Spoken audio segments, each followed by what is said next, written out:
Good morning, everybody. Now it's real. It's Monday morning in Rome. It might be a lot of different time zones with our colleagues in the fields. My name is Ewald Rametsteiner. I'm the coordinator of the Forestry Technical Network, and that is one of the meetings that we do together with another technical network here at FAO, which is the Technical Network on Governance. And we have chosen a topic that we really find very important. So I've invited two of the big brains in the house to bring us some insights on where we are going. Aruna is leading the work on country programming frameworks of FAO, and it's a great pleasure to have you here with us today. And Michael Clark is the leading person on all things governance in the house in the ES department, and it's great to have you here on board as well, Michael. We have two dear colleagues to us that are in the heat of the topic that we discussed today, and I hope both can hear me and can quickly respond. Fred Kafeero, an ex-forestry colleague now for quite many years, FAO rep in Tanzania. Fred, are you out there? Yes, Ewald, I can hear you properly. Oh, thanks so much for the welcome. Great. And Bob Simpson, the FAO rep in Bangladesh. Bob, are you here with us? I'm here, thank you. Okay, perfect. So we are really set up. Let me just say 2 or 3 words from my side on that topic, and why we think that is so important to get an insight of what is happening in the field. When you followed the news on climate change in the last couple of months, or on biodiversity, or almost any other, on food systems, etc., there is always this urgency and this taking action that is coming forward as a major message. How can we scale up? How can we transform the way we work? Is on top of the minds of people all over the planet, and it's also on top of the minds of the Secretary General. That's how he, fairly early on in his career as the head of the UN, he pushed for a UN reform that wanted to make, and does want to make, the work of the UN agencies at country levels more effective.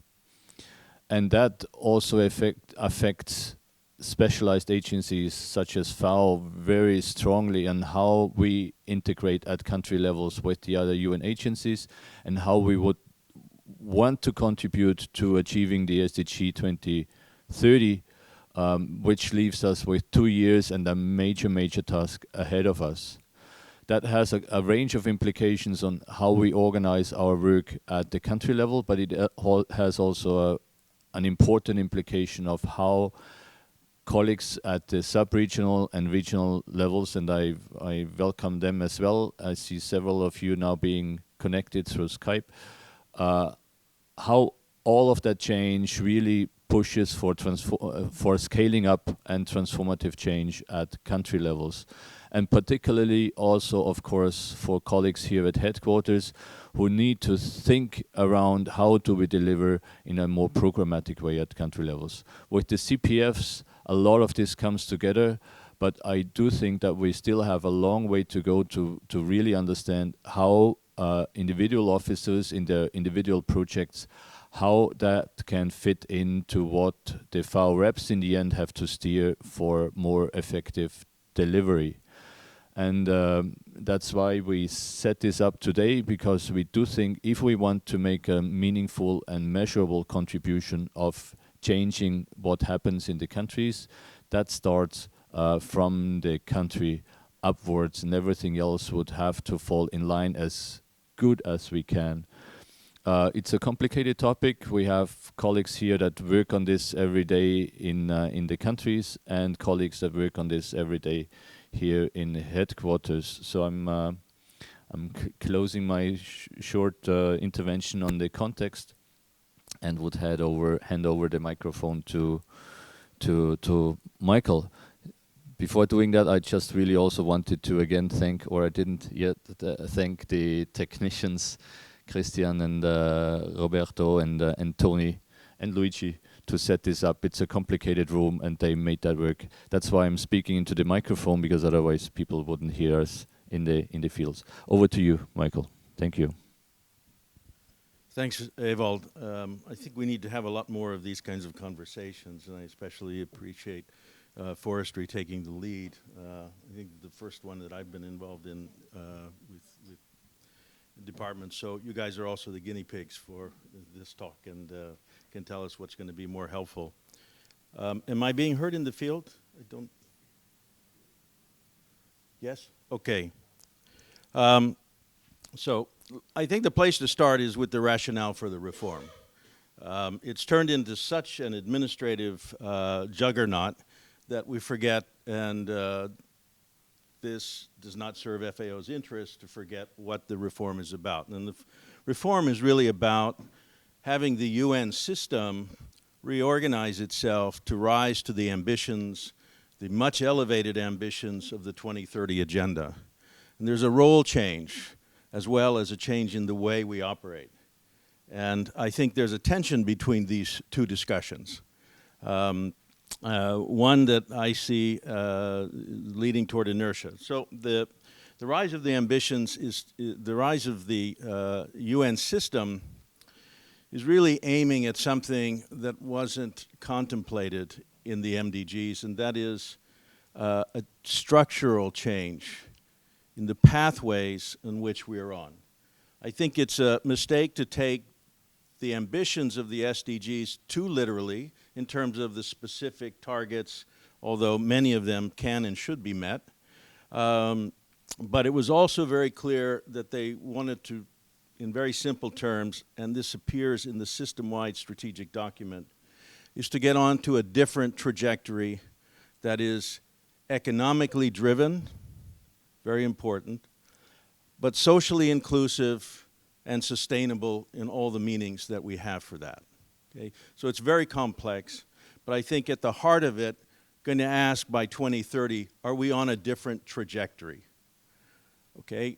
At this stage, the problem of conceiving structural transformation has been a big problem for the system. And the system has really struggled with this concept. Okay? There are two views in the debates that are taking place across the system. One is that the driver of the 2030 agenda is to leave no one behind. And you would often think, as you listen to colleagues, that the purpose of the UN is to go around the world assuming that the economy is on the right track and that what we simply have to do is find out who's being left behind and focus all of our attention on that. Now, there's a political agenda behind that as well. There's a gap, huge gap between the programmatic emphasis of the system, which, if you follow the money, is overwhelmingly towards humanitarian, human development, emergency relief, political military. That's about 85% of the money in the system. And you need to understand that the inertia in the system has a lot to do with that. That leaves about 15% for sustainable development in all of its dimension and ambition. Okay? Now, from the beginning, the Secretary General highlighted two different aspects of the reform. One is the part you all know and hear about every day, which is the demand for essentially one UN, and that we particularly focus on integrated programming at country level, and that had implications for just about all of the administrative functions. It meant combining back offices, it meant looking for synergies, it meant separating the resident coordinator from the UNDP Res Rep. It meant reformulating, as the logic unfolded, the reporting lines no longer to the UNDP administrator, but now to the DSG. It meant changing the mutual accountability framework. It meant changing country programming frameworks. Aruna has put together a wonderful presentation, and she'll give you an abbreviated presentation, but you go through the whole slides and you'll get the full picture. But what I wanted to highlight was this tension between that part of the reform and the other part of the reform that the Secretary General highlighted, which has been a big part of what FAO has been involved in, which is a repositioning to say, how do we take the assets that we have today, the capabilities, the resources, the knowledge, the relationships, the networks, how do we reposition those to bring about higher level change? How do we catalyze change? And how do we get out of, to put it very crudely, how do we get out of doing everything and shift toward enabling others to do these things? Okay? So what the Secretary General did, and it was mandated by the Quadrennial Comprehensive Policy Review, which is the actual process in New York. It's an old established process, but it was repurposed for the SDGs by calling for a UN reform. And so the mandate for the reform comes from the QCPR. And they asked the Secretary General to do a study of gaps and overlaps. Now, there were many meanings of gaps and overlaps. One is just an efficiency sort of, and there are many member states that were committed to that. But there was a different meaning also, and the Secretary General was alive for that. He was saying, what are the gaps in capacities that we have at the system level to deliver the SDGs? And he highlighted 4. The first was data. And the point was, we need a lot more data. We need data on SDG reporting, but we need a lot more data than that. We need data for policy vision. We need data to know what's actually happening and to know it at a much more granular level. We need to know how data related to different classes of people.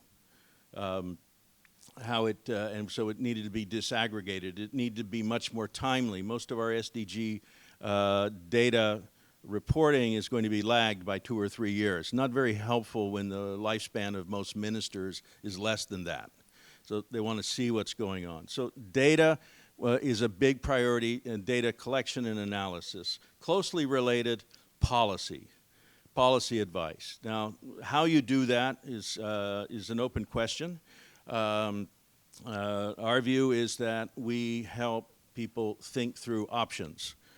We don't come with a blueprint and say, this is what you do. And one of the reasons we don't do that is because the SDGs themselves present us with very novel, complex policy issues. We need to see how, for example, in food systems, we see 4 major objectives. We see the rural poverty agenda very tightly connected to food systems, since we have smallholders producing 70 to 80% of the world's food.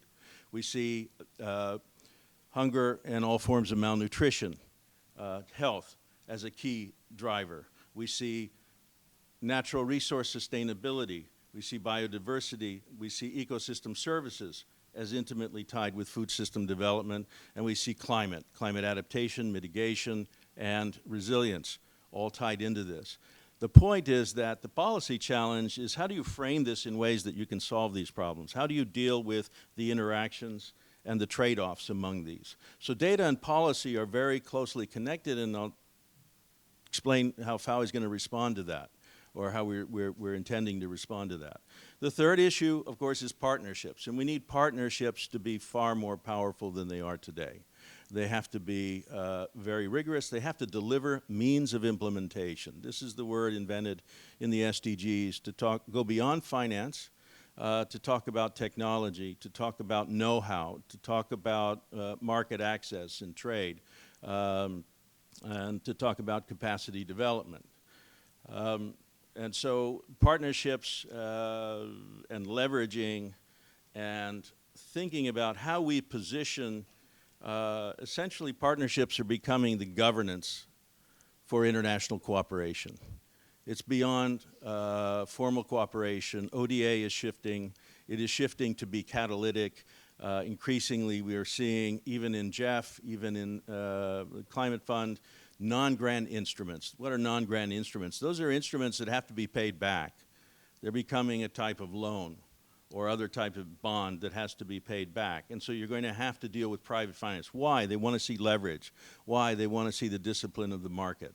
Okay? Like it or not, this is the world that we've moved into. And so partnership says, think hard about the role that you play with your normative skills, with your convening power, with your technical ability. How do you position? And finally, on finance, and I've already touched on it on the point on partnership, the SG talked about moving from billions to trillions. We have to trigger somewhere between 3 and 5 trillion over current spending to achieve the SDGs. That's a lot of money, but it's not a lot of money at global scale. It's a $70 trillion economy, and it's a question of repositioning and repurposing and creating incentives at the margin to deflect into practices and knowledge that is more sustainable. There are big movements in the private sector. If you talk to Andrew Nadeau and people in the private sector side, they're seeing things that we need to think about. Bloomberg is willing to pay millions of dollars through a public trust or whatever it is, no strings attached, simply to have more data on sustainability. Okay? There are many investors that want to invest in improved sustainability, and they want FAO to define what that means. We're not going to be able to get in the business of certifying, but our norms can be very relevant for the kinds of resources that are mobilized. So these are all challenges. These are challenges, moreover, that FAO is particularly well positioned to address. Okay? This is not what WFP does. This is not what UNICEF does. This is not what OCHA does, yet they have most of the money or the other things. But this is where we have to provide a different story about what the UN is going to be in the 21st century. So how are we going to do that? How are we going to meet the demand for structural transformation, and how are we going to reposition FAO for all of this? It's very much work in progress. The system, as I say, is drawing a lot of our attention to how we're going to do this at country level, how we're going to organize,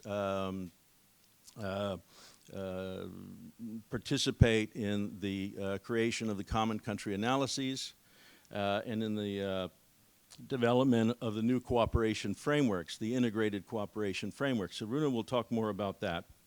But what I want to do here is just say the reaction at headquarters is becoming sort of twofold. On the one hand, we are already starting to make very significant investments in our own capacity for analytics, for data. And so you'll see this in the way we approach the common country analysis, where there is a need to capture much more of the data than exists in FAOStat today, than exists in anything that we publish in an integrated way.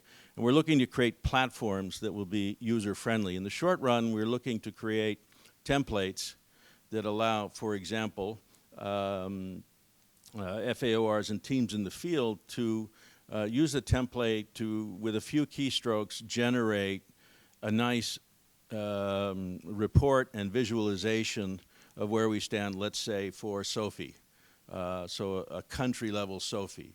And the template for that already exists. It's gone around. Maybe many of you have seen it. The challenge always is to populate it with the right data and to keep the data up. So there have been 3 failed attempts to create data repositories at FAO and to bring FAO data together.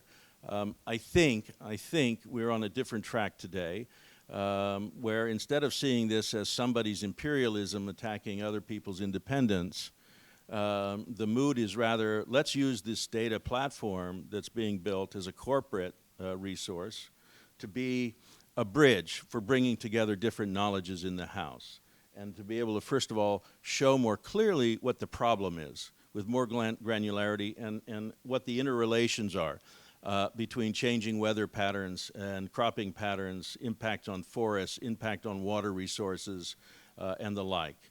And here again is where private sector partnerships have very interesting potential. You will know many of your own from forestry. I was interested in one that when developed, IBM came to FAO and said, we have 25 years of weather data. We own the weather channel. And we cover the globe, and we also have Watson, and so Watson Analytics applied to this record can give us weather pretty precisely for up to 5 weeks out, and pretty reasonably even 3 or 4 months out. Would you like to buy this data? And we turned around and said, well, we're FAO, we're not in the habit of buying data, not on that scale.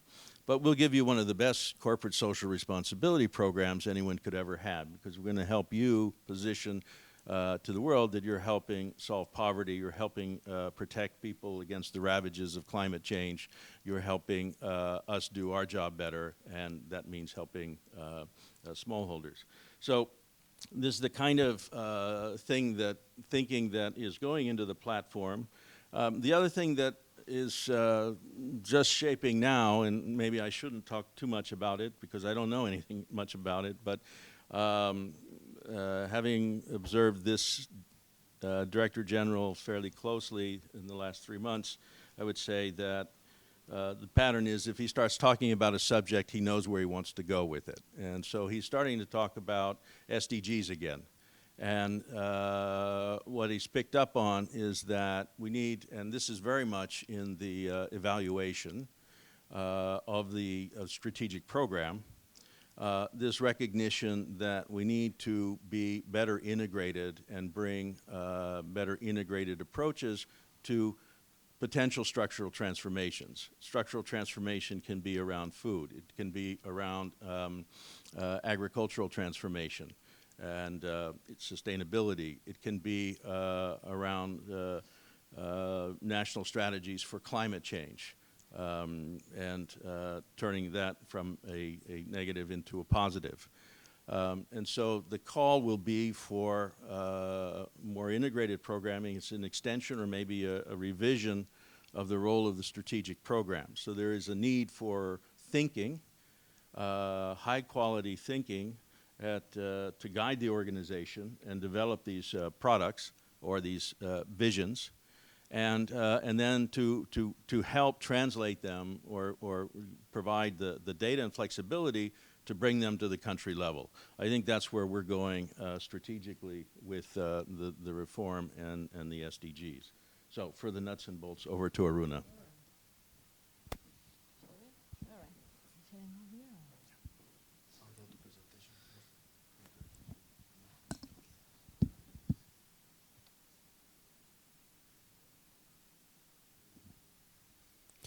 Just a word in between, that was Michael Clark, and now I also say your title, it's Senior Coordinator, Governance and Policy of ESD. And now Aruna, you have it on your slide. Aruna is the Strategy and Planning Officer of OSP.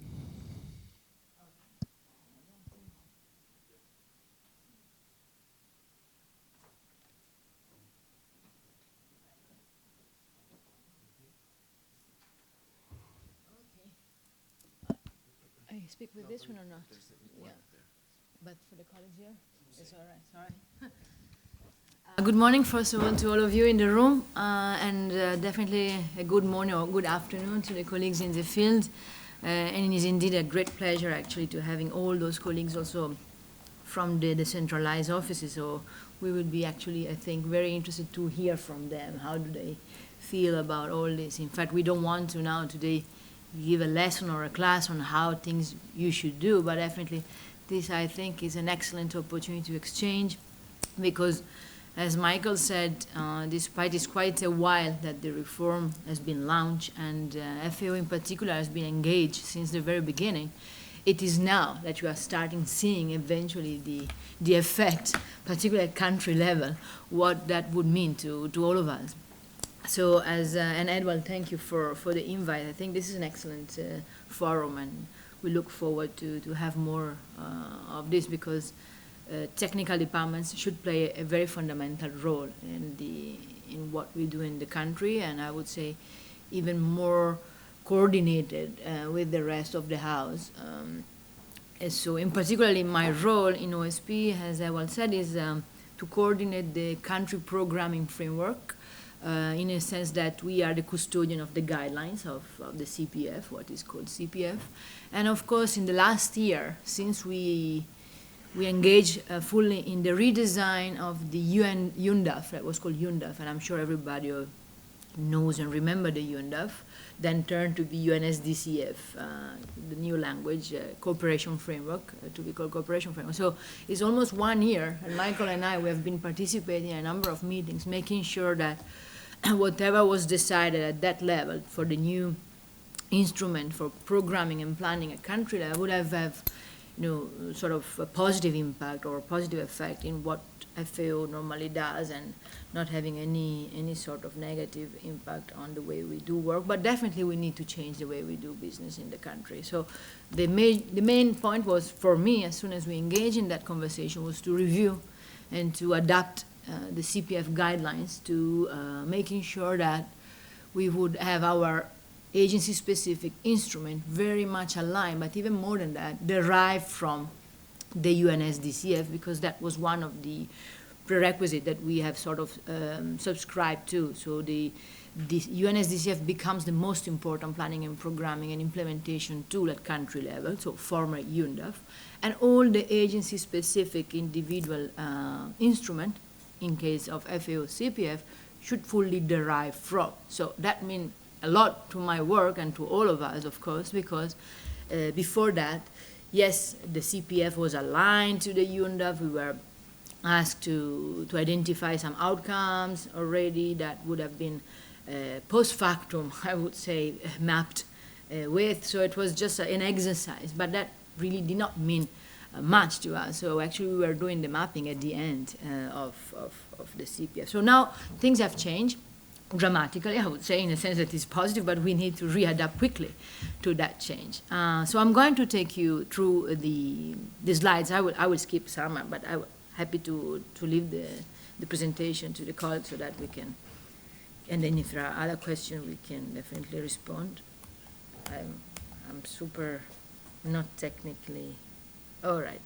As I said, right, all right. As I said, we start with a little presentation. Of course, I'm not going to repeat. I will not be able even to repeat what Michael said, but it's very important that we contextualize the CPF and therefore the UNSDCF in what Michael just said. So we need to try to make this high-level thinking and then try to translate it in practical terms, what that means when we now need to do programming with a more programmatic approach. So it's all a cultural change. Of course, we need to meet the three main aspects of the sustainable development in the 2030 agenda, and of course some of the principles that Michael mentioned, leave no one behind, of course, but also creating an enabling environment for structural transformation, and also making sure that normative frameworks are duly taken into account. As you have seen, Michael did not take you through, but partnership is at core of this business. So as I said before, UNDAF was existing, but let's say honestly that we did not feel that we had to fully participate. Yes, if we had a few staff, if we had lucky in the countries and having a few staff more that can attend a meeting or two, that's fine.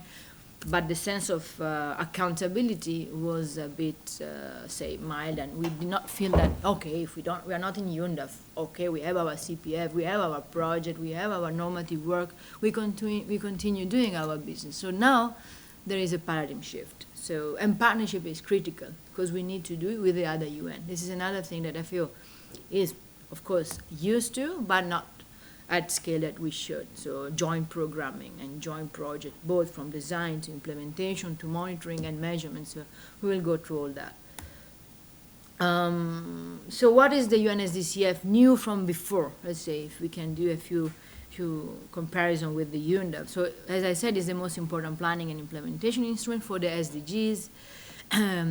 Of course, in the title it says a lot. It moves from development assistance to development cooperation. It's a compact. It's a compact between the UN and the country. Country means government, but not only the government, so also the population and and the other stakeholders. So we move from a document static that we normally shelve, from that to a program cycle. Remember that we need to achieve a number of targets. Of course, as Michael said, we don't need to do that in an academic manner, but definitely by 2030, and we're talking about 10 years, we might have 2, maximum 3 cycles of the new UNSDCF. So those are the targets we need to try to keep in mind and to achieve. And as I said, it's important that the entity-specific programs, in our case, is the CPF, and CPF is the box of all projects and programs, talking on a more operational level of FAO. And important, and I think this is very relevant for you as one of the big technical departments, because let's not forget we are a technical organization, emphasize the normative work also.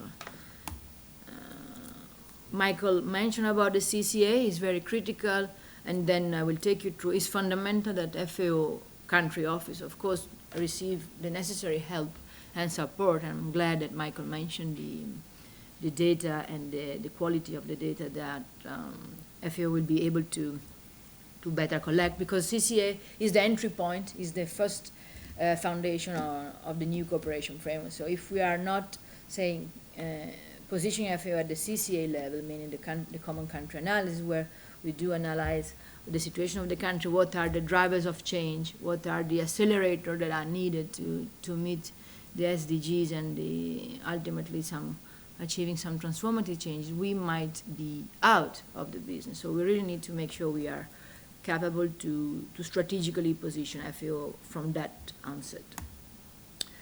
So a lot of text, as I said, I'll leave the PowerPoint with you, but it's fundamental what I say is the UN Common Country Analysis is the UN impartial and evidence-based assessment of the country's development challenges, informed by the country's own SDGs priority and by the imperative to leave no one behind, and should identify the transformative development changes and structural transformation that we collectively, we, the UN, can actually try to offer to the country.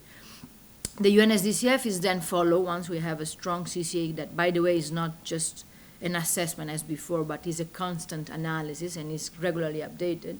The country team needs to take, let's say, that as the first analysis to turn into a visioning exercise. So through a theory of change, which is nothing new, but definitely it's always a good exercise as a visioning exercise, and we will try to assist our country office as much as we can, of course, to identify the pathway of change that are, at the end of the day, the one that FAO can see itself and position itself, of course, with the other colleagues. So, and based on that, we need to identify priorities, as I said, also accelerators, they are called now, the strategic priorities, outcomes and outputs, and indicators that are by default using the sort of SDG framework. So that's a very, very critical aspect also of it, making sure that whatever we do, which is part of this programmatic approach, being the cooperation framework, is also used to measure our progress towards the SDGs, which will be used, target and indicator, as the default monitoring and reporting tool. Now, what happened to FAO? As I said before, no more business as usual. The CPF will be fully derived from UNSDCF, meaning that we will need, let's say, to copy verbatim the outcomes. But it's not an exercise where we say, okay, let's wait for those guys to do that and then we copy. No, meaning that we need to fully engage in what will be the design phase, as I said, theory of change and identification of causal pathway, work with the colleagues, identify the most relevant outcomes, and then copy what we consider are the ones that would be relevant for FAO work.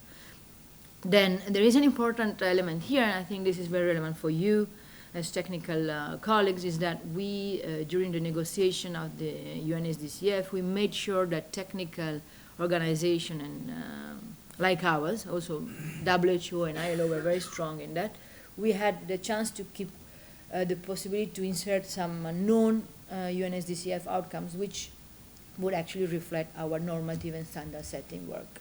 It was a big debate.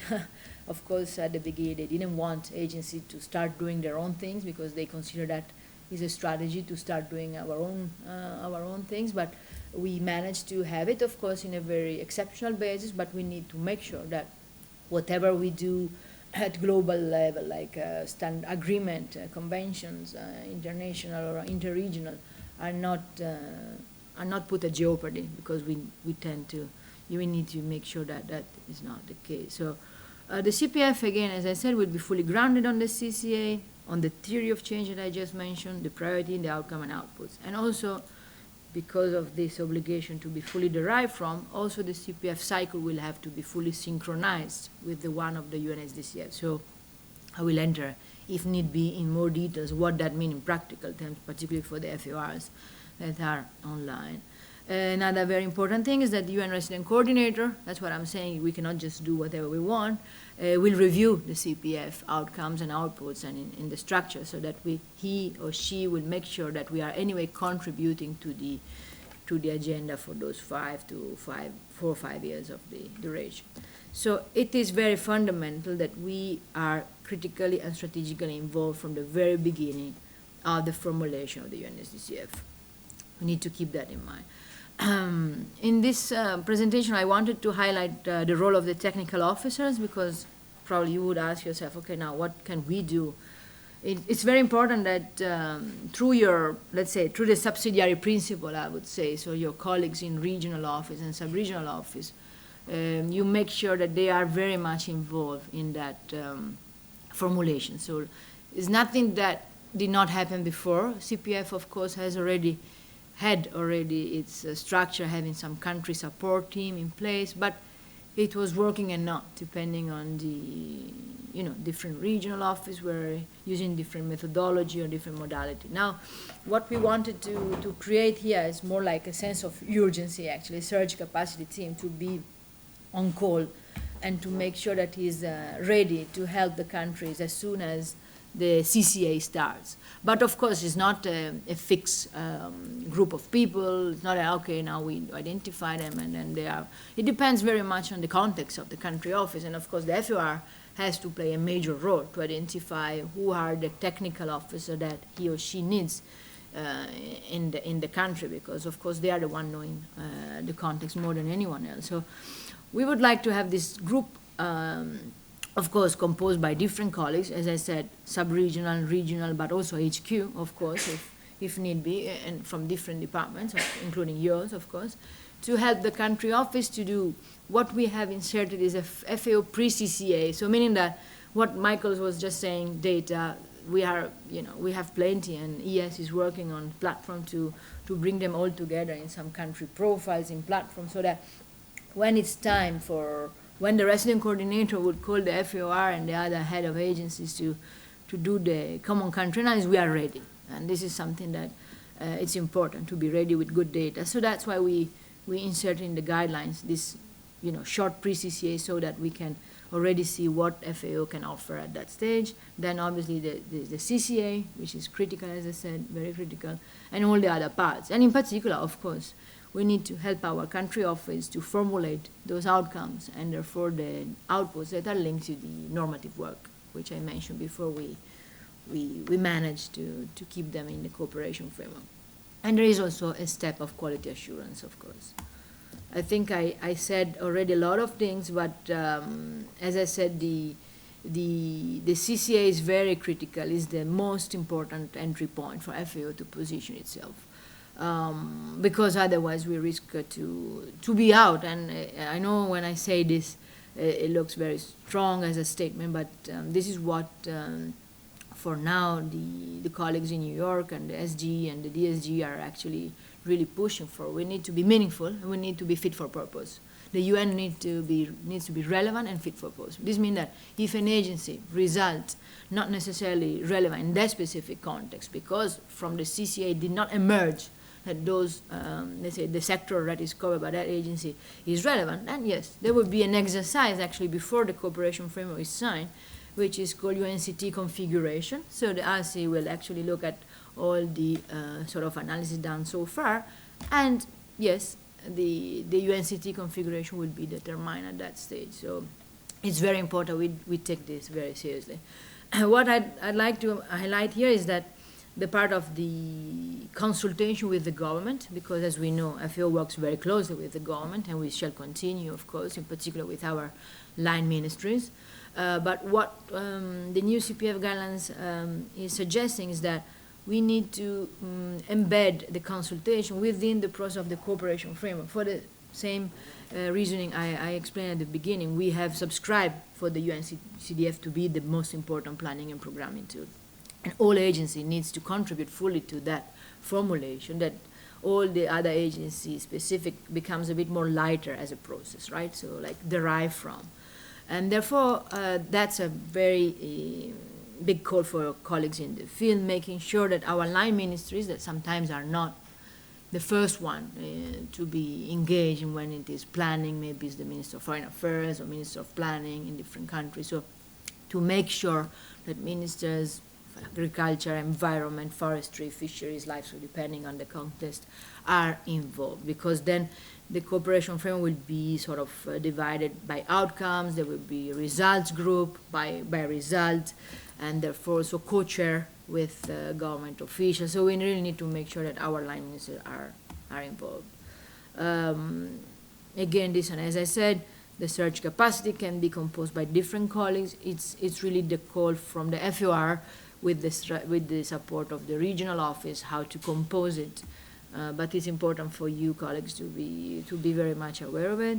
This is another slide presenting what are the data, but not exhaustive, of course, of what we have described as a pre-CCA. So you need to, of course, is a way of putting together a number of data, a number of trends, analysis, and Michael, as I said, we can use country profile. Of course, there are ongoing CPF that can offer good data, project reports offer excellent data, statistics, also because we work also with the statistics office very closely, the corporate outcome assessment findings, the CPE, we work very closely with the evaluation, and that will become even more stronger in the coming months, the country programming evaluation, but also other assessment. Of course, we cannot flood the FUR with documents and say, okay, now you read and analyze. So that's why with Michael in particular, with ES, we are working very closely to make sure that we can offer some coordinated efforts. Of course, as Michael said, it's very critical, the partnership landscape and the financial landscape at the very beginning, because we need to move from billion to trillion. This is nice to say, but really we need to go out more and look for financial also institutions, private sector. And we hope that with the UN reform and the resident coordinator, empower resident coordinator, we can actually take advantage of their existence and taking the advantage of having a stronger RC office, because they will have more staff, helping us also to do all that, to do all this outreach and advocacy and resource mobilization, which will be fundamental. So again, all the colleagues that I mentioned should be very much engaged in all these elements, because we need to be there and to move towards a very much programmatic and multidimensional, multi-sectorial approach, which is indeed the call from the SDGs. As I said, and Michael will, if he compliments me, of course, if he wants. I mean, the CCA really become the flagship signature analysis of the UN. So we really need to put all our efforts in doing it well, and becomes a living analysis. So constantly updated with data and statistics. And important element is that not only agency at headquarters are trying to, as Michael said, to try to reorganize a bit ourselves in order to offer excellent data, but also the regional economic commissions are now very much involved at regional level and serving also for this purpose. This is another slide, but I like to mention that it moved from a collated exercise, like some are copy-paste here and there, FAO, UNICEF, UNFPA, etc., but really a collective analysis. Again, important to extract the element of CCA in what will become then the CPF document, to become the narrative.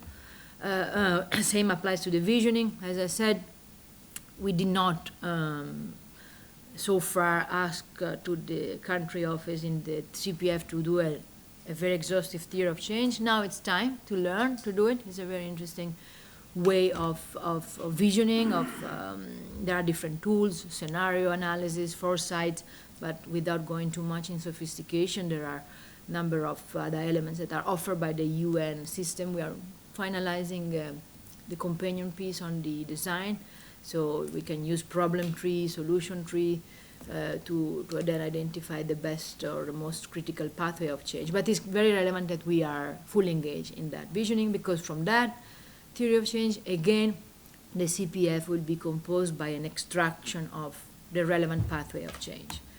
That's what I just mentioned. And then, okay, there is, as before, the need of preparing a results matrix, so where all this, analysis and pathway of change will be then reflected in what is a typical results matrix, result chain, as you wish, with outcomes, as I said, copied verbatim, and known cooperation framework outcomes only on exceptional basis and to capture FAO normative work. And then, again, at the level of outputs and indicator. This looks like an academic exercise, but as Ewald said at the beginning, we will then need to anchor all our work to these outputs, all the projects, programming. Of course, it seems like, oh, it's difficult, but we will need to sort of derive and generate our programming from those outcomes and outputs, and not just to try to post factum fit, our projects and programs. So this is very difficult. This is what we should discuss more and more with you, how to see it. But it's very fundamental, because we have again and again subscribed that our program in a given country is derived from the cooperation framework and is done together with the other agencies. So we need to talk more about how actually in practical terms this will happen. Fine, this is definition of outcomes and outputs. I just wanted to leave it because sometimes it's just good to refresh that outcomes we just, of course, contribute. Is accountabilities beyond the UN. Of course, government have a very important role to play, whereby outputs, yes, the level of accountability is definitely within our reach, and as FAO together with the other UN. So when we select those outputs, we need to make sure that we are able to deliver. Then there is the CPF review. I highlight these steps because technical officers, they have a role into all these steps, as I said at the beginning. And then there is endorsement, and then FAO should actually, much more than before, participate in what is called joint work plans. As I said, this is the operational side, so from this analysis and a bit of more theoretic exercise. Ultimately, we need to, a cascade, we need to move into all these operational joint work plans, which are annual or biennial joint work plans, where indeed then the organization will need to say, all right, together we will do this program, this joint program, etc. And then there will also need for joint resource mobilization. So this is very critical again. So if we are not in the CCA, we will not be able to be at the joint work plans neither. So that's why we need to start from the very, very analytical phase to make sure that we have space to deliver our project in the joint work plans. And then there is also the financial aspect, of course, not only the one that we have already, because this is a typical exercise, we just go to FBMIS and we look for what we have in the project, but we also need to look at what are the gaps, and what are the also main source of funds, in particular also looking at the new partners that we haven't done so far. So I went a bit fast on some steps. I didn't want to go too long, probably I already spoke too much, and I'm happy to take any questions that pertain to the CPF and the country programming in general. Thank you. Many thanks, Aruna. I think we have in some ways seen into the future with both of your presentations now. It's tempting to open the floor for questions now, but before doing that, if that's okay for you, it would be great if we could possibly get Bob's and Fred's views and perspectives before we start the discussion. And some of what we have seen now is the sort of the bigger framework thinking. Usually that's a bit different if it comes to country practical implementation. So it would be interesting to hear how reality looks from a FAO Rep perspective. I hope that both Bob and Fred are still there. Bob, can you stay until the end, or would you need to go first? Oh, perfect. Because per calendar, I think it would be Fred to just share his observations. Fred, are you still here? Yes, I'm here. Great. Would you be willing to come in at this stage and just share your views and perspectives and any questions or comments that you would have? Sure. I can share a few perspectives. Can you hear me properly? Yes, we hear you very well. Go ahead, Fred. Or maybe I can. All right. So anyway, good to first of all link up with you colleagues once again, and it's a pleasure that you invited me to participate in this discussion. First, I'll go quickly because I think that I have just a few points to raise. I'll ask some questions also to Aruna at some point. But just to set the context for Tanzania, just 2 quick points. Politically, Tanzania, in the FAO sense, is what you may say 2 countries in one, because it has a mainland, but it also has Zanzibar. And these 2 are united in the United Republic of Tanzania. However, they are unique in the sense that they have completely different planning processes, which in fact also poses challenges for us as FAO, because then we have to consider their planning processes individually.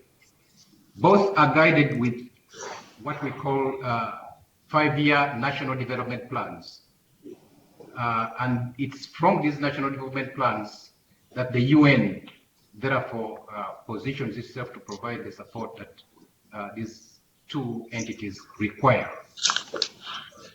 So that is one. The second one is that Tanzania is not unique to this collective work of the UN. As you know, over 12 years ago, Tanzania was one of the first set of countries to pilot delivering as one. And in that context, therefore, we have been involved in common planning, common communication, common resource mobilization. And we are also the country that is started piloting actually the UN Info, which is more of a reporting system. So in a way, we are on safe grounds. It has its own challenges, definitely. I don't want to go into the detail of that, but it has its own challenges when we begin talking about planning and reporting.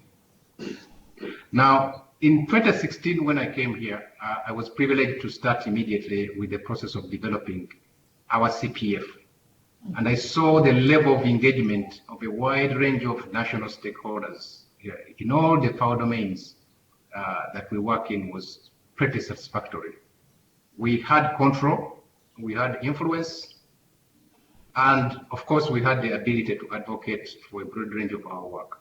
And as you know, FAO's mandate is quite broad, unlike other UN agencies. I mean, we are in all aspects of food and agriculture in the widest sense of name animal production, fisheries and aquaculture, forestry, natural resource management, trade, agro-industry, all these issues of social protection and food safety.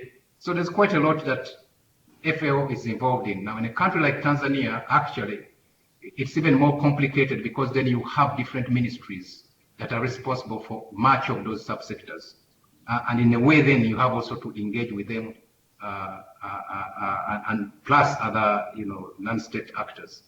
So for us, when we were doing the CPF, it was complicated enough, but here we are only FAO. And now looking at the new fundamental changes that we are witnessing in terms of how we plan and execute our CPF, we have worries, of course, naturally, on how we can be able to bring all these responsible ministries to plan together with other non-state actors.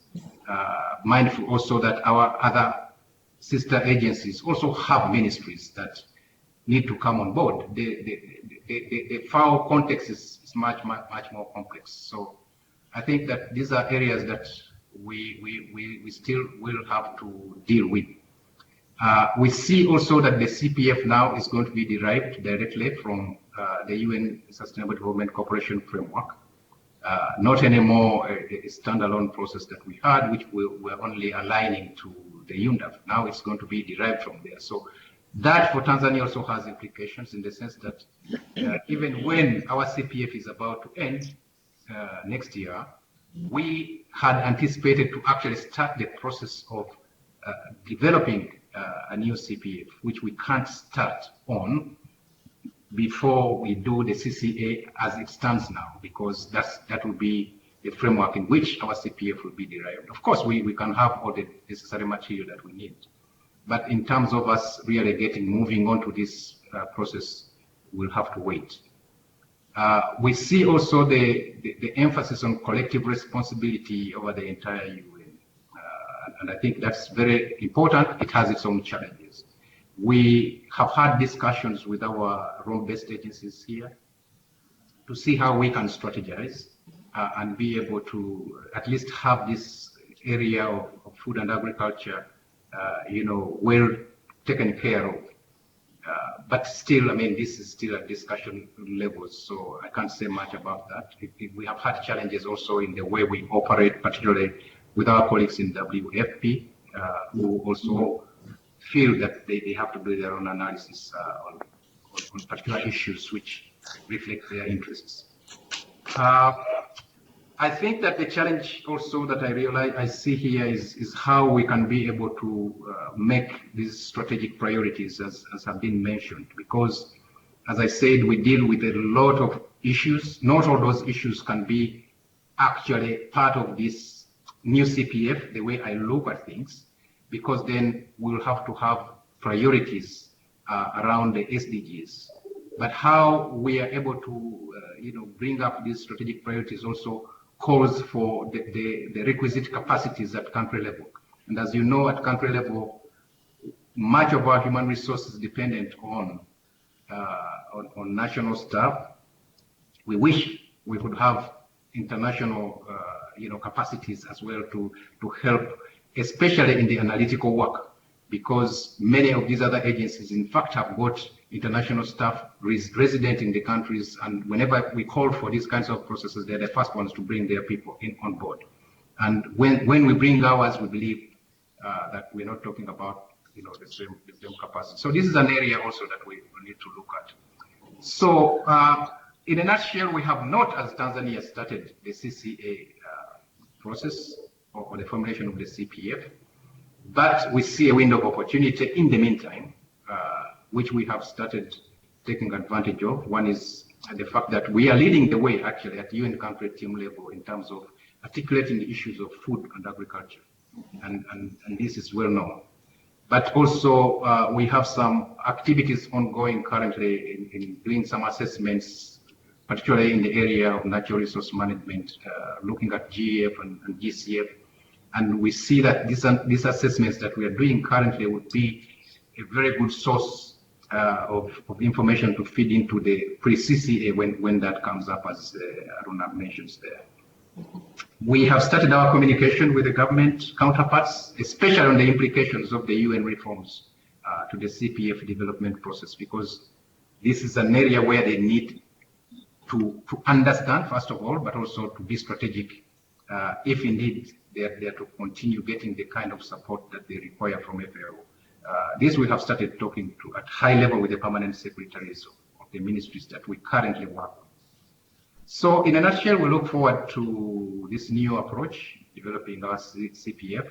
No doubt there is a lot of weight that is being placed on FAO Reps, as Aruna says, but we appreciate and that we are grateful for the guidance which has been produced by OSD to support our efforts, and of course the readiness of colleagues who are always available to work with us and help us to pass through this process. So that's all I can say at the moment. If there are any questions, of course, I would be glad to take them. Thanks.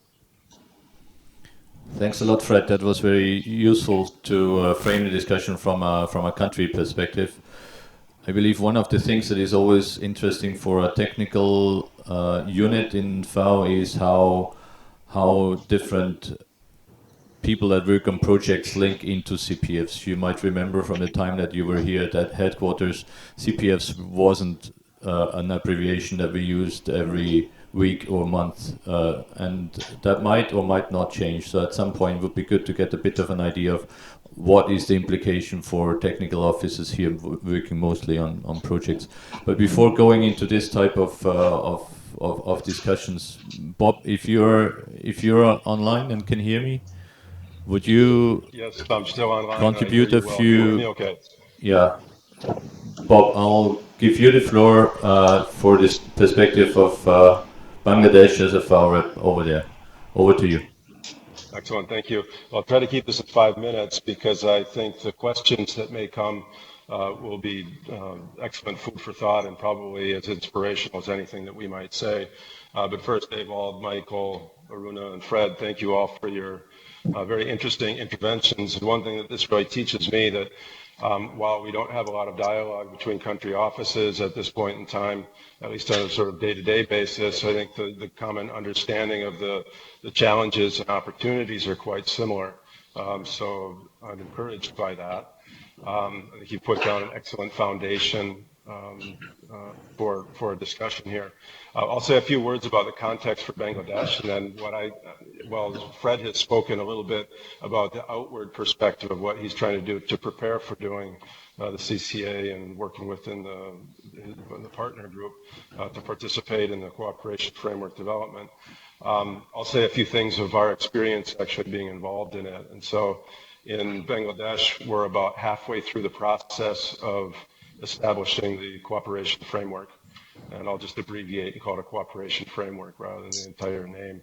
But so we've worked extensively on, well, the first step that we did was basically a country team sensitization. And out of that came a list of 13 priority thematic papers that had to be developed, and then 3 cross-cutting thematic papers that were developed in order to sort of form the foundation of reflection before the whole country team sort of program units got together to start working on the CCA. That was quite interesting because one of the things that was first mentioned in the development of the cooperation framework was that no longer would this be a UNDAF style exercise. In other words, we're not going to call in a consultant who will do a few consultations with agency heads. This has to be developed by the staff that are in country with institutional backstopping, of course. But the people that were in country, the data that's available, all of that has to form the foundation of this. So that was quite interesting.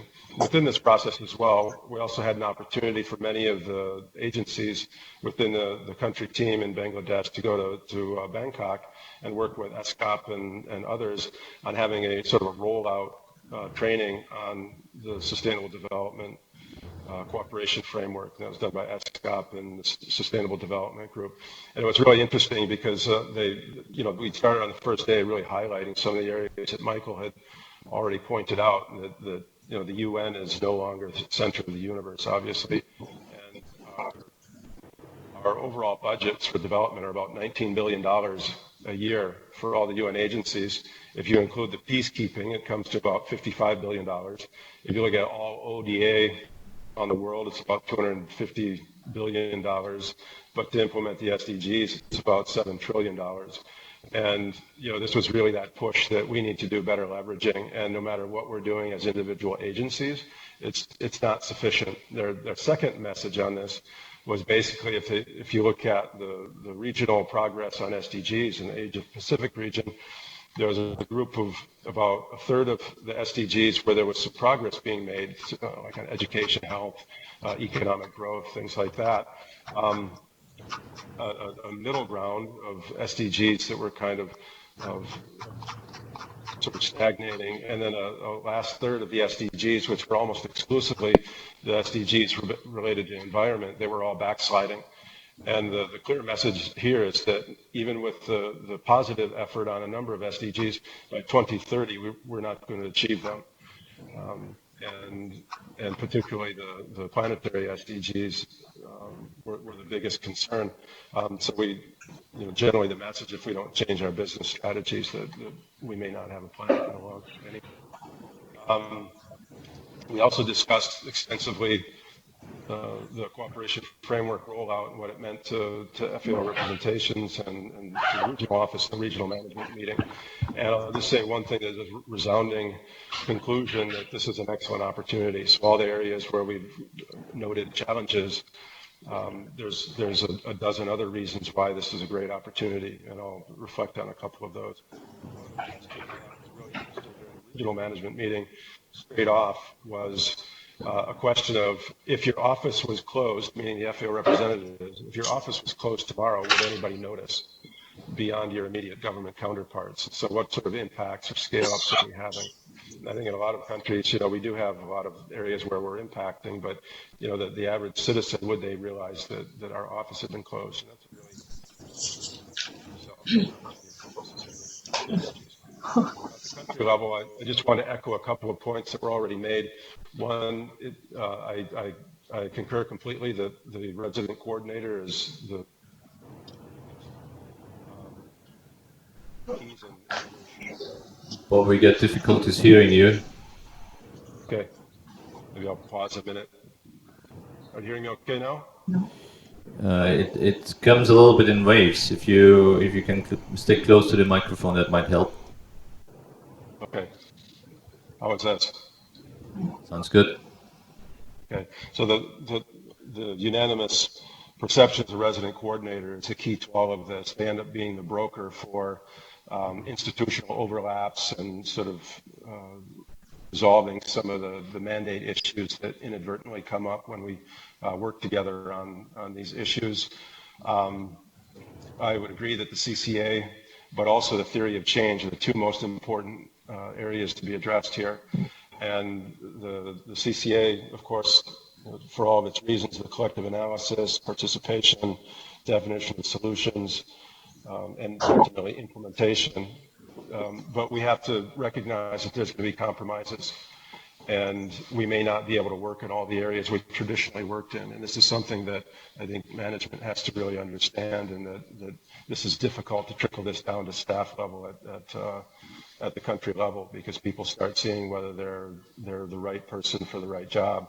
And when we think about some of the issues at country level internally, it does draw questions of, do we have the right staff on board to participate meaningfully in these strategic discussions? Do we have the right staff to leverage some of these other areas that we're talking about, getting private sector to behave differently? Do we have the right model as well with many of the small projects that FAO has? Are we leveraging with these types of projects? So these are all things that are drawn into question. But what I thought was most interesting about this process, and I'll use an example for this, is that it's an excellent opportunity, first and foremost, to get our house in order, basically our UN house in order. And I take the example of nutrition in Bangladesh as one area. In Bangladesh, you have WFP, you have UNICEF, WHO, World Food Program, many NGOs, other UN agencies, all working in the same direction on nutrition. There may be different themes to it, but there isn't a fully coordinated approach. I think first and foremost, we have to get our own house in order. Then we have to look at who are the drivers in this sector, the drivers of change, based on the government and private sector, and start working more closely with them and seeing what we can bring to the table. And there's a lot of private sector forums that we've started to engage in trying to make that change nationally. There's one thing that we haven't mentioned. The financing was mentioned, but how we work with donors. So this idea of implementing the grand bargain and getting them to go beyond this approach of project delivery and going to a mentality that the United Nations has a strategic program on different thematic areas, and that they have to be willing to put that money together or forward for this grand bargain, that we're not competing and trying to go around each other for our resources. And I think that will have a huge impact on the results of the frameworks in the long run. I think I'm taking too much time, but I'll end with just a couple of additional reflections. At the regional level, there's been an effort to promote this idea of surge support, I think with larger countries like Bangladesh, Pakistan, or Afghanistan, we have resources nationally that we're able to keep up with this. But I think there's a lot of countries out of all the countries we work in that are not going to be able to do that, and we'll be overrun by the expertise and the support from other institutions. So we really need to start understanding and realigning our regional and headquarters offices to support that. I take a point that Michael had made about data and macroeconomic outlook. We don't necessarily have expertise in this area that's functioning at a country level all the time. And so when I look at how do we target our nutrition and agriculture programs in Bangladesh, I think about the macroeconomic issues, like our inflation in ag products is actually going up at a higher rate than inflation in other sectors, and this really bodes poorly for agriculture. And it's not a matter of having small projects that improve value chains or this, that, or the other thing, but we really need to look at structurally how do we provide technical support to the government on how they address these sorts of issues. And I guess the last point, in order to do that, I think we need a much stronger alignment between regional and headquarters offices to provide boots on the ground to really do the strategic targeting early on in our work, but also consistently. A series of one-week missions oftentimes results in great interest and building some motivation at country level, but it doesn't allow us to develop programs and really implement in the sort of scaling up and leveraging approach that we need to take. So my sort of final point is that we really need to think about how do we align our institution internally to develop and provide the support at country level that the Director General would like to see, but also that we need to have an impact for the national governments. So I'll stop.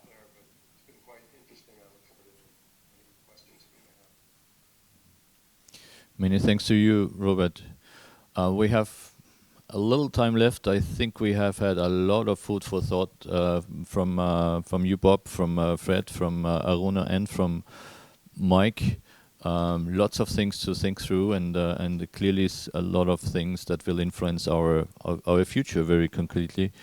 10 minutes isn't a lot of time, and clearly I'm happy that you can share the PowerPoints afterwards. The first colleagues that I would call, whether there is any questions or comments, would be colleagues in the field. I don't know who is still around, and maybe if you have a question or comment, maybe you make yourself heard now.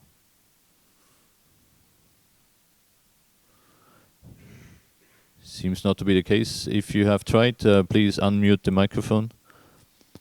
And if not, I would give the floor to colleagues here in the room on comments, thoughts, suggestions, questions to the speakers. Over to you.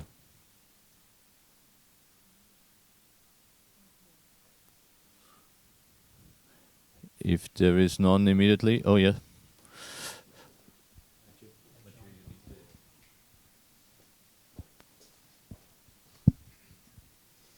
Mathieu Henry from CBDS and Forestry. I was involved in the preparation of the CPF in Bangladesh with Robert Simpson, and the preparation and the implementation of the CPF as a cost. And I was wondering how can we allocate the resources to move from project to programs through this process, in the sense that if we want to have implementation of pillars with different projects, how can we pool resources, or how can we allocate resources for those pillars to be managed, coordinated, and operated? Thank you.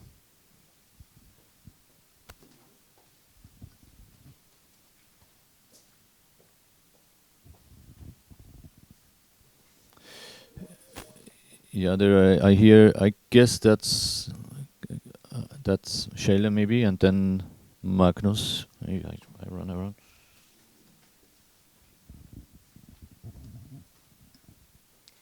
Yeah, thank you very much. My name is Shayla Wertz. I'm in Forestry, and I really wanted to appreciate this this meeting today. It was really useful to hear a bit more about the developments towards which we are moving.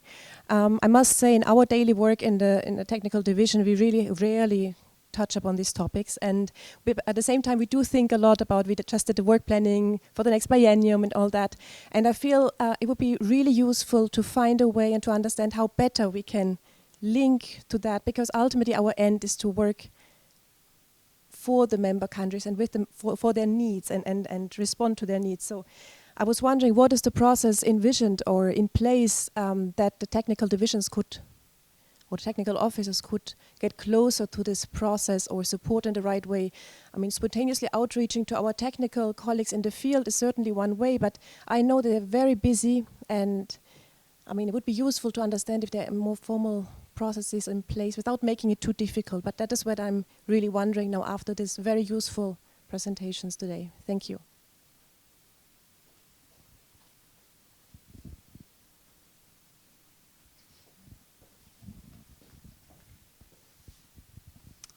Hello,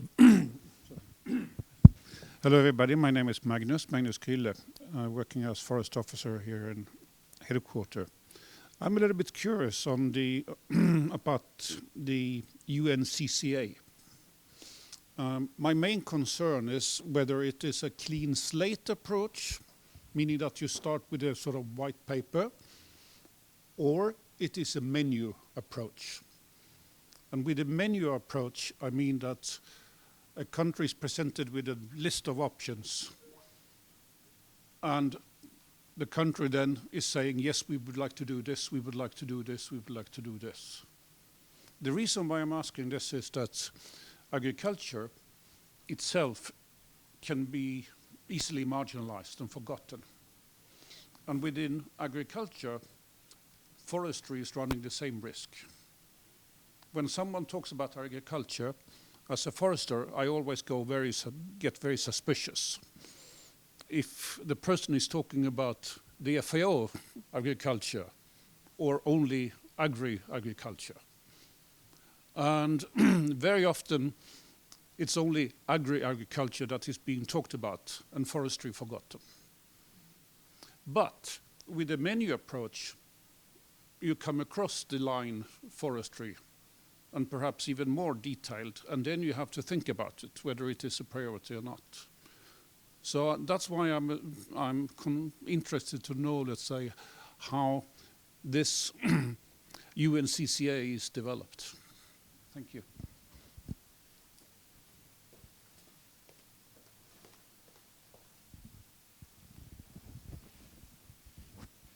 Just to check whether there is anybody from the sub-regional or regional offices with a question. Otherwise, I will give the microphone to our two colleagues before going to Fred and Robert.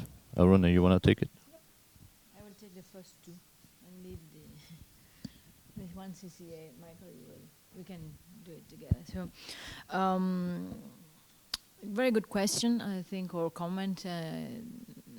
You probably work for the previous CPF, or no matter previous or the current one, the CCA now, the one that they are now finalizing. Anyway, I think moving towards a programmatic approach, and the example of Bangladesh is one. We had other countries that have moved towards a programmatic approach, meaning having programmatic areas of work or pillars, or ultimately those are outcomes, no? The high level sort of pillar, where we would like to show more impact. So moving from a project by project based culture towards a program based culture, right? So I think that was a good exercise done in Bangladesh. And so what I can say now is that no matter, this is my opinion, but I'm working very closely with PSD. Actually, now we are working towards a new initiative, which I don't have time now to brief you, which is called Promise. And then we will look into all this aspect on how to facilitate, as we are preaching, we need to move towards a programmatic approach, but then we don't offer the instruments or even the system to do so. That would be an impediment. So we are working towards a new system, which is not the solution, but business will inform a new IT system. So, and these are the kind of discussion that business needs to have. So, what I can say for now is that no matter if you get funding from Italy or USAID or SIDA, etc., important thing is that you design a project in a way that all these funding opportunities are then design in a way that you will reach your targets, which are the higher level targets. So you don't go project by project, but you design your program, and should be the CPF indeed, with your targets and your, hopefully your strong baseline, which are things we are not very strong, I would say. So in a way that you are putting together this funding from a more programmatic viewpoint towards those achievements. Of course, there are operational aspects of it. We have tried that in Somalia to have one program, one financial report, but those are things that needs to be discussed also with finance, etc. Of course, there are multi-donor trust fund that can be established. You can discuss with PSR to see how this pool funds actually can be put together. And of course, the discourse now is to go more and more towards pool fund, also not only within FAO donors, but with the other agencies pool fund. So obviously it is something we are taking it very seriously as we speak with PSD unit and other unit, how to also help the machine to work better towards this shift in paradigm in culture, so from project to program.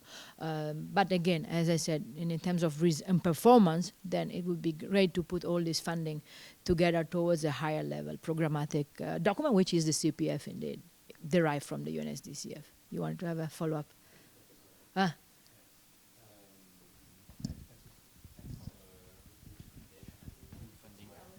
time, sorry.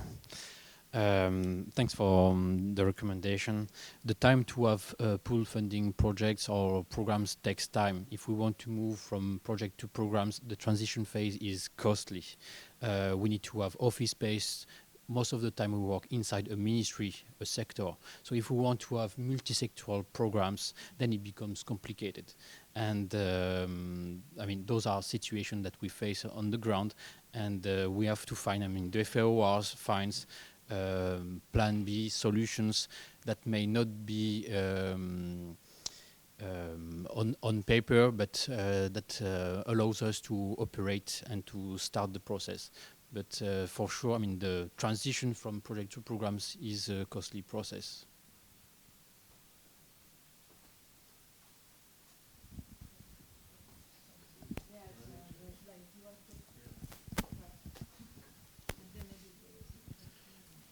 It's not all about administrative functions. Two rules for the among many. One is never go alone. Okay, never think about FAO. Think about coalitions, and think beyond the UN and what you can bring in. Foresters know this more than anybody else in FAO for the kind of vulnerabilities that Magnus mentioned. Indeed, even in the House, we have this bad habit of talking about agriculture in a narrow way. But you know, think back to the SDGs. The word that came out in September 2015 was FAO and the RBA's, quote, won the SDGs. Why? Because we had met our goal, which was to have not only the policy side around SDG 2, and by the way, which brought in an agricultural component but we had SDG 14 on oceans and SDG 15 on land. And how did that happen? And we had a very strong agenda on soils, and we had a very strong agenda on water, marine resources, forests and mountains. And that's because FAO had coalitions. The Mountain Partnership, UN Oceans, the Global Soils Partnerships. And these did tremendous work in working with member states. The member states did the drafting. We were often asked as an organization, as a trusted technical partner, to provide the appropriate language, and we did. So we did in some ways write that, but the members owned it. But they trusted us because we were able to get lots of people to collaborate. And somehow we've sort of lost that when we get to the country level. And this is what I think needs to come back. The second is that you should see that one of the things that we don't talk about a lot, but is behind the reform, is, yes, we talk a lot about disciplining the UN through this one UN, but the objective is to discipline donors also. So the flip side, and the biggest problem, and you can see it if you read the MOPAN review of the RBAs, here is very clearly recognition that we, the donors, are part of the problem of this fragmentation. Okay? That at country level, we're asking them to do different things, they're not well. So what is hand in hand? Hand in hand is an effort to bring the donors together. Okay, it's actually simpler than it sounds, and on another level more complex than it sounds. It's simpler than it sounds is that it's really try to bring people together to have the right conversation. That conversation tries to take place at global level through these different platforms, but at the country level, it's a mess, and we know it. So we can't be too explicit about it. But the DG has decided to invest his personal prestige in doing that. The second is that we want to give the donors something that they've asked for forever, and they've not been getting it, and that is clearer sense of how we should target. And what we want to do is figure out how to bring our knowledge and our data together in ways that's more integrated to say, here's where big change can happen. Okay? There are big obstacles, and we need to address those seriously. But people want to say, today, most donors will admit that they are kind of flying blind. Okay? They don't know where to go, and they've just generally, the confidence level of aid has been declining. Okay? And in part, the reform was an effort to try to turn that around. And that's why there's so much expectation. What did the MDGs do? They reversed the decline in ODA and channeled a larger part of it through the UN. And so many of the institutions that benefited from that see the reform as a replay of that. But I think we're going in this other direction, and we're supposed to show how we can be a catalyst for better targeted, stronger, policy-oriented, less do ourselves. And when I say policy, I mean everything that's about bringing change, okay, which implies our technical knowledge. So it's not just economists taking over the world. It's taking our knowledge and saying, we're not just going to fix this or that little problem. We're looking at how you transform the role of the way countries think about their forest resources and their role in development and their contribution to climate, their contribution to hunger, their contribution to poverty. And that this is an asset that they need to invest in, and we can show them how to do that best. That's the kind of conversation that we think that this is about, and then making allies with the Norwegians and others that are strongly committed to that, with NGOs that are strongly committed to that. Learning how to talk to finance ministers about the kind of investment that pay back in terms of natural capital, in terms of livelihoods, in terms of poverty reduction, in terms of climate mitigation, you know, there's a lot for us to do, but we're going to be more effective, I think, if we make alliances and use our knowledge in a 21st century kind of way. That sounded like a nice concluding statement to me from Michael.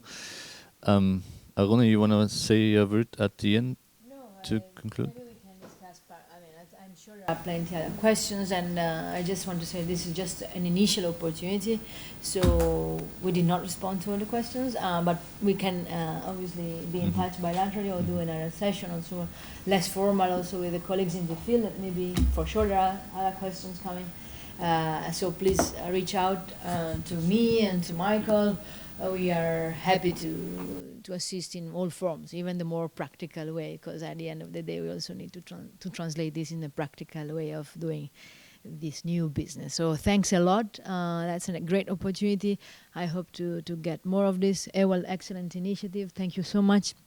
And congratulations to Forestry for having already, thought about how they can contribute. And there is a lot that you colleagues, together with the others, can do to help the country office to position FAO's mandate and comparative advantage in the field in a more programmatic way. Yes, so we will be in touch. Fred, any words from your side?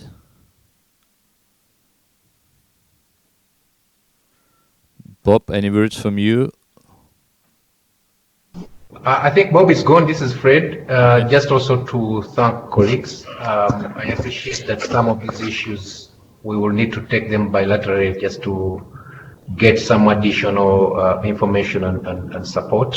So I really appreciate very much from our side that we had the opportunity to be part of this discussion. Thanks. Thank you, Fred, indeed. Can I also intervene at this point? Sure. Hello, colleagues. This Just is Victoria from Victoria, SFE. Victoria, just to say we Thank are you all. we are about to close the event. So if you have a quick statement, that would be fine. We have Sure. run over time. Go ahead. So thank you all for your contribution. Mine is just a quick observation and maybe an area that I would want your clarification. Is just to understand how, if at all there is coordination from HQ to the sub-regional offices and also to country offices pertaining to the reforms, the UNSDCF and also the CPF, particularly because a lot of work is happening from the sub-regional level, but I don't know to what extent there is coordination from the sub-regional level to HQ, because the sub-regional offices are also the first point of contact with the national to country offices. Thank you very much. Yes, that's a very important statement indeed, and a very big question to all of us, I believe, here. We see that things are changing.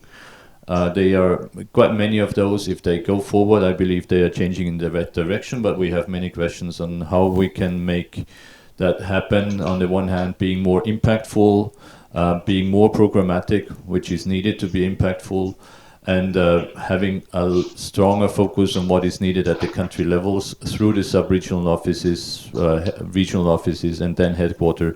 How do we first think this through, and how do we make this happen? Will be with us next year, but it will be important because our results will depend on that. So one of the questions that I still have is how can we make sure that this conversation that you have on your levels, how can we make sure that this connects to technical units so that we understand how to blend in this in a meaningful way? I believe we have excellent teams here in forestry at all levels, and I very much thank Fred and Bob to join, who can, I'm sure, attest to that. So we are really keen to work with you on this for the future. But for today, I'd like to really thank you for taking the time, even at the last days of this year, which usually are very busy. Also for all the participants who took the time to come. Fred and Bob, many thanks. Aruna and Michael, many thanks to all of you. And have a few days left, and then a relaxing holidays to all of us. So thank you again, and have a good day. Bye-bye.